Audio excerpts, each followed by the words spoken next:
Hello everyone welcome back to Telugu ఉద్యోగ సందేశాలు YouTube channel. ఈ వీడియోలో మీ ముందుకు wonderful central government job notification తో రావడం జరిగింది. ఎటువంటి ఎక్స్పీరియన్స్ లేకుండా Andhra Pradesh Telangana male and female అభ్యర్థులు అందరూ అప్లై చేసుకునే job notification.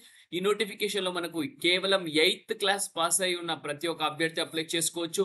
10th class pass అయిన ప్రతి ఒక్క అభ్యర్థి అప్లై చేసుకోవచ్చు. అలాగే ఐటీఐ ఎవరైతే కంప్లీట్ చేస్తారో వాళ్ళు కూడా అప్లై చేసుకోవచ్చు. మనకు 8th క్లాస్ వాళ్ళకు 10th క్లాస్ వాళ్ళకు అలాగే ఐటీఐ పూర్తి చేసుకున్న ప్రతి ఒక్క అభ్యర్థికి టోటల్ వేకెన్సీస్ చూసుకుంటే మనకు 523 వేకెన్సీస్ తో మన ముందుకు Mazagon dock shipbuilders limited అనే కంపెనీ అయితే రావడం జరిగింది. ఈ సంస్థ వచ్చేసి మినిస్ట్రీ ఆఫ్ డిఫెన్స్ కింద అయితే పనిచేస్తుంది. ఇది వచ్చేసి మనకు సెంట్రల్ గవర్నమెంట్ కి సంబంధించిన సంస్థ అని చెప్పుకోవచ్చు.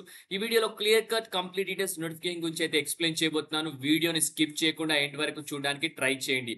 చిన్న రిక్వెస్ట్ స్టూడెంట్స్, ఈ వీడియో నచ్చితే వీడియోని లైక్ చేసి వీలైనంత వరకు ప్రతి ఒక్క అభ్యర్థికి వాట్సాప్ అండ్ టెలిగ్రామ్ గ్రూప్స్ లో షేర్ చేయండి. అలాగే ఇంకా మన ఛానల్ సబ్స్క్రైబ్ చేసుకొని యూజర్స్ ఉంటే వెంటనే ఛానల్ సబ్స్క్రైబ్ చేసుకొని పక్కన ఉన్న బెల్ ఐకాన్ ఆల్ అని యాక్టివేట్ చేసుకోండి. నెక్స్ట్ టైం మనం ఏ వీడియోస్ చేసినా మీకు అప్డేట్స్ రూపంలో రావడం జరుగుతుంది. అలాగే మన ఛానల్ సంబంధించిన టెలిగ్రామ్ అలాగే ఇన్స్టాగ్రామ్ కి సంబంధించిన లింక్ కూడా నేను వీడియో డిస్క్రిప్షన్ లో పేస్ట్ చేశాను. అక్కడ నుంచి రియల్ టైమ్ అప్డేట్స్ కావాలనుకుంటే మీరు టెలిగ్రామ్ గ్రూప్ లో జాయిన్ అవ్వండి. అలాగే ఇన్స్టాగ్రామ్ పేజ్ ని ఫాలో అవ్వండి. Without any delay let us get into the official notification students. Official notification కనుక చూసుకున్నట్లయితే మనకు Mazagon dock shipbuilders limited నుంచి రావడం జరిగింది. ఇది వచ్చేసి మనకు గవర్నమెంట్ ఆఫ్ ఇండియా అండర్టేకింగ్ అనమాట. మినిస్ట్రీ ఆఫ్ డిఫెన్స్ కింద అయితే రావడం జరుగుతుంది. ఈ సంస్థ వచ్చేసి మనకు నవరత్న కంపెనీ అని చెప్పుకోవచ్చు. ఇక్కడ చూసారు కదా, మినిస్ట్రీ ఆఫ్ డిఫెన్స్ వచ్చేసి మనకు టోటల్ నెంబర్ ఆఫ్ వేకెన్సీస్ వచ్చేసి 523 నెంబర్స్ అని క్లియర్ గా ఇక్కడ మెన్షన్ చేయడం జరిగింది. వచ్చేసి మనకు ఆన్లైన్ అప్లికేషన్ వచ్చేసి 10th జూన్ 2025 నుంచి మనకు 30th జూన్ వరకు అయితే ఉంటుంది. సో దీనికి సంబంధించిన ఆన్లైన్ అప్లికేషన్ డేట్స్ అలాగే మనకు చేంజెస్ అప్లికేషన్ సబ్మిషన్ అవన్నీ చెక్ చేసుకుందాం. Online registration and application including edit modification of application by application చూసుకుంటే మనకు 10th జూన్ నుంచి 30th జూన్ వరకు అయితే టైం ఇవ్వడం జరిగింది. పేమెంట్ కూడా 10th జూన్ నుంచి 30th జూన్ మధ్యలో చేసుకోవచ్చు. So tentative declaration date for declaration of result eligible and not eligible candidates. So ఎవరైతే ఆన్లైన్ లో అప్లై చేసిన తర్వాత వాళ్ళు షార్ట్ లిస్టింగ్ కమిటీ పెట్టి వాళ్ళు షార్ట్ లిస్ట్ అయితే చేయడం జరుగుతుంది. ఎలిజిబుల్ క్యాండిడేట్స్ ఎవరో నాన్ ఎలిజిబుల్ క్యాండిడేట్స్ ఎవరో ఆ డేట్ వచ్చేసి 7th జూలై అయితే మనకి ఇవ్వడం జరుగుతుంది. Tentative date for submission of representation regarding in eligibility. ఒకవేళ మీకు ఏమైనా డౌట్స్ ఉండి గ్రీవెన్సెస్ ఉంటే మీరు సబ్మిట్ చేసుకోవాల్సిన డేట్ చూసుకుంటే 14th జూలై వరకు అయితే మీరు చేసుకోవచ్చు. Release of admit card hall tickets for online examination చూసుకుంటే 18th జూలైన మనకు హాల్ టికెట్ అయితే అడ్మిట్ కార్డ్స్ అయితే రిలీజ్ అవ్వడం జరుగుతుంది. Tentative date for conduct of online examination చూసుకుంటే మనకు 2nd ఆగస్ట్ అయితే మనకు ఆన్లైన్ ఎగ్జామినేషన్ ఉంటుంది. సో మీరు 2nd ఆగస్ట్ వరకు అయితే ఆన్లైన్ ఎగ్జామినేషన్ కంప్లీట్ అయిపోతుంది. సో చక్కగా మీరు ప్రతి ఒక్కరు అయితే అప్లై చేసుకోవచ్చు. సో ముందుగా మనం ప్రజెంట్ వచ్చేసి చూసుకున్నట్టయితే మనకు కేవలం 10th క్లాస్ పూర్తయి ఖాళీగా ఉన్న ప్రతి ఒక్క అభ్యర్థి అప్లై చేసుకునే జాబ్స్ గురించి డిస్కస్ చేసుకుందాం. గ్రూప్ ఏకి సంబంధించి as on cut off date చూసుకుంటే ఏజ్ లిమిట్ కట్ ఆఫ్ చూసుకుంటే as on 1st October 2025 clear గా వీళ్ళు మెన్షన్ చేయడం జరిగింది. సో డ్రాఫ్ట్స్ మ్యాన్ మెకానికల్ కి చూసుకుంటే మనకు 28 వేకెన్సీస్ ఉన్నాయి. ఎలక్ట్రీషియన్ కి చూసుకుంటే మనకు 43 వేకెన్సీస్. ఫిట్టర్ కి చూసుకుంటే మనకు 52 వేకెన్సీస్. పైప్ ఫిట్టర్ వచ్చేసి 44 వేకెన్సీస్. స్ట్రక్చరల్ ఫిట్టర్ వచ్చేసి 47 వేకెన్సీస్ అయితే ఉన్నాయి. మనకు వచ్చేసి కేవలం 10th క్లాస్ పాస్ అయిన ప్రతి ఒక్క అభ్యర్థి అప్లై చేసుకునే జాబ్స్ ఇవి. మనకు ట్రైనింగ్ పీరియడ్ చూసుకుంటే 2 years ట్రైనింగ్ పీరియడ్ ఉంటుంది. ఏజ్ క్రైటీరియా చూసుకుంటే 15 to 19 years ఉన్న ప్రతి ఒక్క అభ్యర్థి అప్లై చేసుకోవచ్చు అనమాట. Next group B ITI pass అయిన ప్రతి ఒక్క అభ్యర్థి అప్లై చేసుకునే జాబ్స్ చూసుకుంటే structural ex ITI example ITI fitter చూసుకుంటే 40 vacancies. Draughtsman mechanical 20 vacancies. Electrician వచ్చేసి 40 వేకెన్సీస్. అలాగే ఐసీటీసీఎం టీఎస్ఎం వచ్చేసి 20 vacancies. Mechanical electronic mechanic 30 vacancies. RAC వచ్చేసి 20. Pipe fitter 20. Welder 35. COPA 20. Carpenter 30 vacancies అనమాట. మనకు ట్రైనింగ్ పీరియడ్ చూసుకుంటే 1 year ఉంటుంది. దీనికి ఏజ్ క్రైటీరియా కనుక చూసుకుంటే 16 to 21 years అని క్లియర్ గా వీళ్ళు ఇక్కడ మెన్షన్ చేయడం జరిగింది. Next group C 8th class pass అయిన ప్రతి ఒక్క అభ్యర్థి అప్లై చేసుకునే జాబ్స్ చూసుకుంటే రిగ్గర్ కి 14 vacancies. Gas and electric welder కి 20 వేకెన్సీ అవుతున్నాయి. మనకు ట్రైనింగ్ పీరియడ్ చూసుకుంటే 2 years వచ్చేసి రిగ్గర్ కి, వచ్చేసి మనకు 1 year 3 months వచ్చేసి వెల్డర్ గ్యాస్ అండ్ ఎలక్ట్రిక్ అయితే ప్రొవైడ్ చేయడం జరుగుతుంది.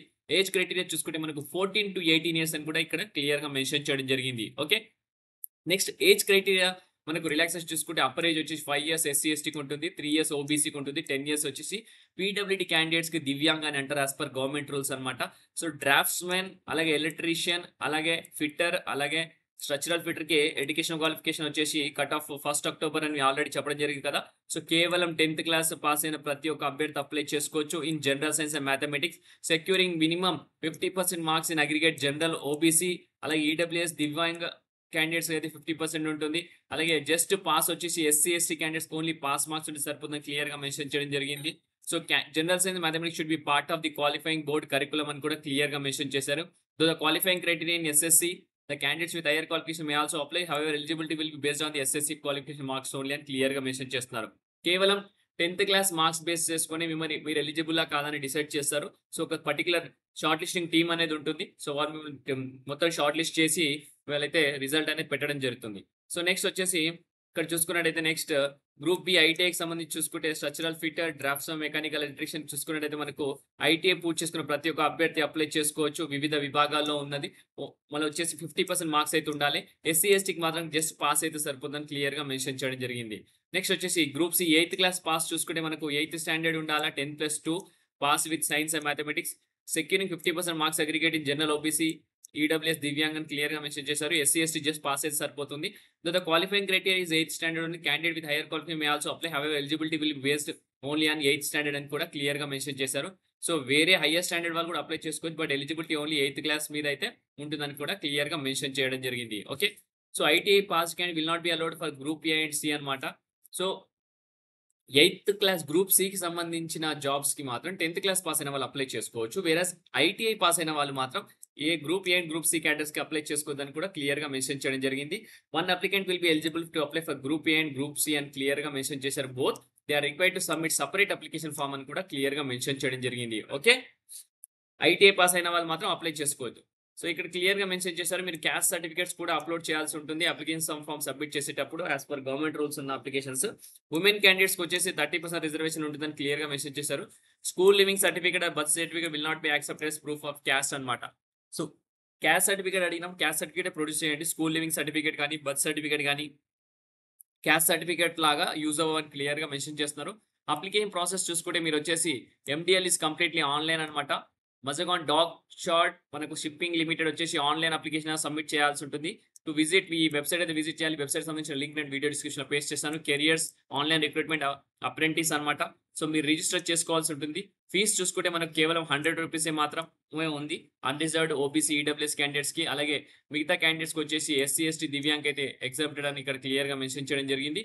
సో మనం చూసుకున్నట్టయితే ఎగ్జామినేషన్ ప్యాటర్న్ కనుక చూసుకుంటే మనకు సెలక్షన్ ప్రాసెస్ లో 3 స్టేజెస్ అయితే ఉంటుంది. ఫస్ట్ స్టేజ్ వచ్చేసి రిటర్న్ ఎగ్జామినేషన్ ఉంటుంది. గ్రూప్ ఏ 10th క్లాస్ సంబంధించి మనకు సబ్జెక్ట్స్ ఇంగ్లీష్ జీకే 25 మార్క్స్ ఉంటాయి, ఫిజిక్స్ 25 మార్క్స్, కెమిస్ట్రీ 25 మార్క్స్, అలాగే మ్యాథమెటిక్స్ 25 మార్క్స్. టోటల్ వచ్చేసి 100 క్వశ్చన్స్ ఉండడం జరుగుతుంది. గ్రూప్ బి ఐటీఐకి కూడా మనకు 4 సెక్షన్స్ ఉంటాయి, ఇంగ్లీష్ అండ్ జీకే. సేమ్ అదే ప్యాటర్న్ అయితే ఉంటుంది, బట్ టఫ్నెస్ అనేది పెరుగుతుంది. బట్ ఇక్కడ ఇంకొక ఏంటంటే ట్రేడ్ థియరీ అనేది డిఫరెంట్ సబ్జెక్ట్ ఉంది, వర్క్షాప్ క్యాలిక్యులేషన్ సైన్స్ అనే సబ్జెక్ట్ ఉంది, ఇంజనీరింగ్ డ్రాయింగ్ అనే సబ్జెక్ట్ ఉంది ఐటీఐ వాళ్ళకు. సో ఈ సేమ్ 25 మార్క్స్ క్వశ్చన్స్ ఉంటాయి, అలాగే 100 మార్క్స్ అయితే ఉండడం జరుగుతుంది. గ్రూప్ సి 8th క్లాస్ వాళ్ళకి వచ్చేసి English and GK, physics, chemistry and mathematics అయితే ఈచ్ 25 మార్క్స్ అయితే ఇవ్వడం జరిగింది. 100 మార్క్స్ కి టోటల్ ఉంటుంది. సో నెక్స్ట్ వచ్చేసి ఎగ్జామినేషన్ సెంటర్స్ చూసుకుంటే ఇక్కడ ఆన్లైన్ ఎగ్జామినేషన్ సెంటర్ క్లియర్ గా మెన్షన్ చేశారు, ముంబై, తానే, పూణే అని. ఇక్కడ ఒకసారి చూసుకోండి. సో నెక్స్ట్ వచ్చేసి సెకండ్ స్టేజ్ చూసుకుంటే మనకు కేవలం డాక్యుమెంట్ వెరిఫికేషన్ ఉంటుంది. సో రిటర్న్ టెస్ట్ క్వాలిఫై అయితే డాక్యుమెంట్ వెరిఫికేషన్ ఉంటుంది. సో డాక్యుమెంట్ వెరిఫికేషన్ కంప్లీట్ అయిపోయినాక మనకు ట్రేడ్ అలాట్మెంట్ అయితే ఉండడం జరుగుతుంది. థర్డ్ స్టేజ్ వచ్చేసి మెడికల్ ఎగ్జామినేషన్ ఉంటుంది. 3 స్టేజెస్ లో క్యారీ అవుతుంది ఈ recruitment process. First online examination, document verification, followed by medical examination అనమాట. ఓకే, సో నెక్స్ట్ చూసుకుంటే ఇక్కడ ప్రపోజ్డ్ ట్రైనింగ్ సంబంధించి డీటెయిల్స్ అయితే ఇవ్వడం జరిగింది. ఎన్ని రోజులు మీరు ట్రైనింగ్ చేయాల్సి ఉంటుంది for a period of 2 years అని క్లియర్ గా మెన్షన్ చేశారు. సో గ్రూప్ ఏకి సంబంధించి 200 days చేయాల్సి ఉంటుంది 1 year లో. Total minimum 400 days in 2 year training. వచ్చేసి గ్రూప్ బికి సంబంధించి 200 days చేయాల్సి ఉంటుంది 1 year ట్రైనింగ్ లో. గ్రూప్ సికి సంబంధించి 200 days in 1 year, total 400 days in 2 year training for rigger and total minimum 250 days for welder అని క్లియర్ గా మెన్షన్ చేయడం జరిగింది. So MDL being the Government of India undertaking under the Ministry of Defence, it is mandated to submit the police verification report by competent authority అని కూడా clear గా mention చేయడం జరిగింది. Okay, so police verification report కూడా మీరు submit చేయాల్సి ఉంటుందని కూడా క్లియర్ గా వీళ్ళు మెన్షన్ చేయడం జరిగింది. ఇది ఒక మంచి ఆపర్చునిటీ అని చెప్పుకోవచ్చు. ఏ ఒక్క అభ్యర్థి అస్సలు మిస్ చేసుకోకుండా ప్రతి ఒక్కరు అప్లై చేయడానికి ట్రై చేయండి. సో వీడియోలో కావాల్సిన ఇన్ఫర్మేషన్ అయితే మీకు తెలియజేస్తాను. వీడియోని వీలైనంత వరకు ప్రతి ఒక్క అభ్యర్థికి షేర్ చేయండి. ఇంకా మంచి వీడియోస్ ముందుకు రావడానికి ట్రై చేస్తాను నెక్స్ట్ వీడియోలో. ఓకే, ఇంతటితో ఈ వీడియో ముగిస్తున్నాను. Thank you for watching the video. Have a great day.